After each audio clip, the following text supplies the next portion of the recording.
Habari gani mwana michezo mwenzangu popote pale ulipo nchini Tanzania na nje ya mipaka ya Tanzania. Hapa ni moja kati ya taarifa kubwa ambayo leo tumekuletea hapa ili uweze kujua ni kitu gani sasa ambacho leo kimekwenda kuhappen. Basi ni kukaribishe kwa mara nyingine tena. Karibu tuzitazame dakika zote tutakazoketi hapa ili kukuletea moja kati ya taarifa kubwa ambayo inatoka katika klabu ya Young Africans ambayo kwa sasa klabu hiyo ya Young Africans inategemea kushuka dimbani kuwavaa KMC katika uwanja wa KMC Complex hapo jijini Dar es Salaam. Lakini kabla ya mchezo huo kumekuwepo kwa taarifa ya makundi ya kombe la mabingwa barani Afrika CAF, ambapo taarifa hiyo tayari nafikiri kwa kila mtu ameshakwisha kuipata kutokana na kwamba sisi tumekuleteeni taarifa hizo mara kadhaa kuhusiana na makundi ambayo Young Africans amekwisha kupangiwa na kuwajua wapinzani wake katika hatua hiyo ya makundi. Lakini sasa kama ilivyo kawaida na kama ilivyo kwa taratibu za CAF, kabla hayajaisha makundi kuna kuwepo na break ambayo vilabu vyote vinatengeneza safu zao na zinaboresha vikosi vyao. Kwa hiyo kwa upande wa klabu ya Young Africans, mara baada ya kupangwa kwa makundi na kujua wapinzani wao, sasa tayari wameshakwisha kuanza kuumiza vichwa juu ya kumpata mshambuliaji ambaye atakuja kuiongoza klabu hiyo na kuiongezea nguvu klabu ya Young Africans, hasa katika wakati wa kwenda kupambania hatua ya kufuzu robo finali ya kombe la mabingwa barani Afrika CAF. Na kama tunavyojua kwamba klabu ya Young Africans imedondokea kwa mataifa matatu kutoka kaskazini mwa Afrika. Kama tunavyojua kwamba klabu ya Young Africans imepangwa na Giant wa Afrika, hapa tunamzungumzia Al Ahly ambaye katika michuano hiyo na katika kombe hilo la mabingwa barani Afrika CAF ndiye klabu ambayo imechukua mara nyingi kuliko klabu yoyote. Kwa hiyo washajijengea mazoea kana kwamba kombe la CAF ni kombe lao. Ikumbuka katika msimu uliokwisha kutamatika ikumbuka katika msimu ulioisha kwamba Pyramid ndio waliochukua kombe hilo wakiwadondosha miamba kutoka kusini mwa Afrika, Mamelodi Sundowns, ambao walicheza finali na kuhakikisha kwamba walicheza finali na kupoteza finali hiyo mbele ya Pyramid FC ya kutoka hapo Cairo, ambapo Al Ahly anapatikana. Kwa hiyo katika grupu la Young Africans unaona kabisa kuna National Al Ahly, lakini pia kuna IC FAR Rabat kutoka katika mji wa Rabati hapo Morocco. Kama tunavyojua kwamba moja kati ya timu kubwa ambayo inafanya vizuri kwa hivi sasa kwa miaka ya hivi karibuni, huwezi ukaacha kuwataja IC FAR Rabat kutoka hapo Morocco. Tumeona moja kati ya Giant ama moja kati ya vilabu vikubwa ambavyo katika soka la Morocco katika lenki ya mashindano ya ndani, basi IC FAR Rabat huwezi ukaacha kuwataja. Ukiwatoa Raja Casablanca, Wydad Casablanca, lazima utamtaja IC Rabat kutoka hapa katika mji wa Rabat nchini Morocco, ambaye pia ni moja kati ya klabu kikubwa ambacho pia kina experience ya mashindano haya ya CAF. Lakini pia hapo kuna Young Africans kutoka katika klabu hiyo Young Africans kutoka Tanzania, ambaye naye pia amegrupu hilo grupu B. Lakini bila kumsahau Jessica Bril, huyu ni kutoka katika nchi ya Algeria, ambapo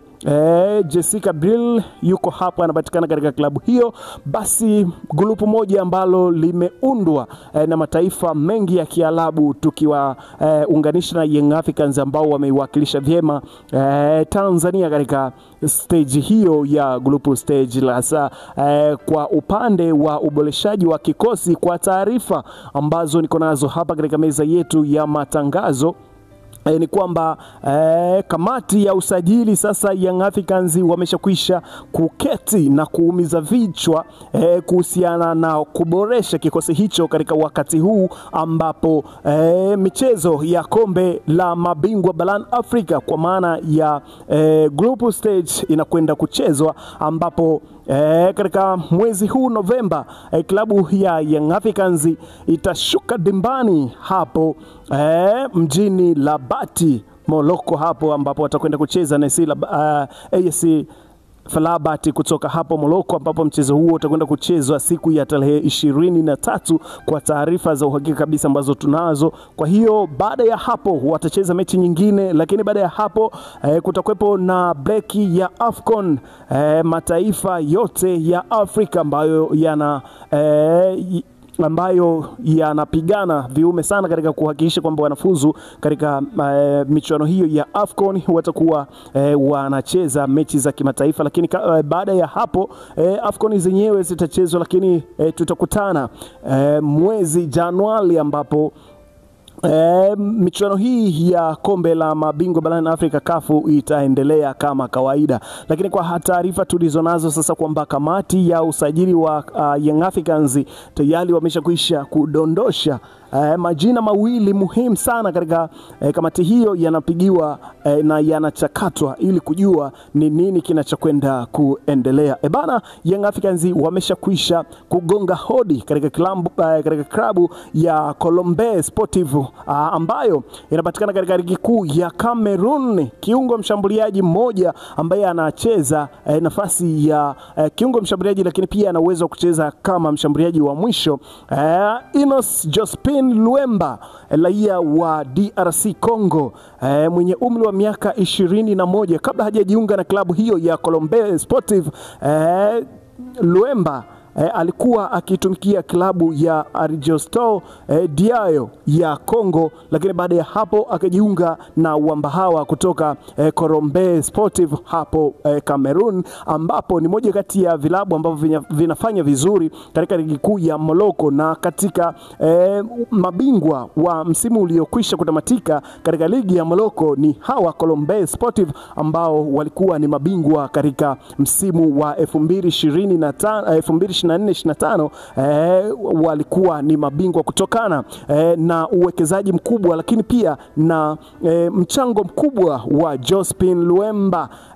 ambaye anatajwa kujiunga na Champions kutoka katika klabu ya Young Africans. Colombe Sportive ni moja kati ya vilabu vikubwa ambavyo vinafanya vizuri katika ligi kuu ya Cameroon, na Wambahawa wametolewa na Mstrarija katika kampeni za kufuzu katika hatua ya makundi ligi ya mabingwa barani Afrika, ambapo walitolewa kwa aggregate ama kwa faida ya bao la ugenini. Mechi katika mechi ya nyumbani ambayo ilichezwa katika uwanja wa nyumbani ambao wanautumia Colombe Sportive, mechi ikitamatika kwa bao moja kwa moja, Mstrarija bao moja, lakini Colombe Sportive wakipata bao moja, ambalo bao hilo likifungwa na kiungo huyo mshambuliaji Enos Jospin Luemba katika kipindi cha pili cha kusawazisha bao hilo ambalo Mstrarija walitangulia kulipata katika mchezo huo. Na mechi ya pili katika uwanja wa Mstrarija huko Arusha, mechi kitamatika bila kufungana. Kwa hiyo Mstrarija akatangulia mbele kwa kutinga hatua ya makundi kwa